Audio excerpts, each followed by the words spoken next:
Soulagement pour les 258 rapatriés d'Afrique du Sud, enfin arrivés à Lagos ce jeudi matin. Un retour organisé en une dizaine de jours à peine. Tous ont connu le harcèlement d'une partie de la population pendant plusieurs semaines, du simple fait d'être étrangers. Francis Johnson, arrivé en 2020 dans le pays, fatigué des humiliations, s'est résolu à partir.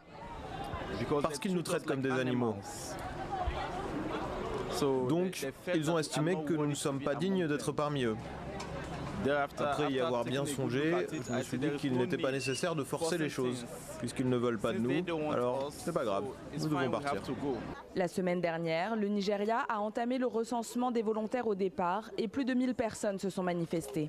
Parmi ces premiers arrivants, une majorité de femmes et d'enfants qui, pour certains, n'ont jamais connu leur pays d'origine. Emilia Goldwyn, restauratrice pendant 11 ans à Johannesburg, par peur, a vécu cloîtrée chez elle ces dernières semaines.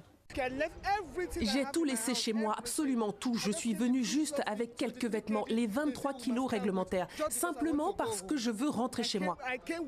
Je n'ai vraiment rien. J'ai juste couru pour sauver ma vie, car je ne me sens pas en sécurité en Afrique du Sud. Dans un premier temps, les agences de l'État nigérian ont été mobilisées pour fournir un numéro d'identification national, indispensable pour toute démarche administrative. Nous collaborons avec les États. Le gouverneur Hope Uzodinma verse 5 millions de naira à chacun. À leur retour, ils seront pris en charge pour connaître leurs projets. Des enfants doivent d'ailleurs être scolarisés. Chaque citoyen rapatrié a également bénéficié d'une ligne téléphonique et d'un hébergement temporaire avant de trouver une solution pérenne. 4 autres vols en provenance d'Afrique du Sud sont attendus dès lundi.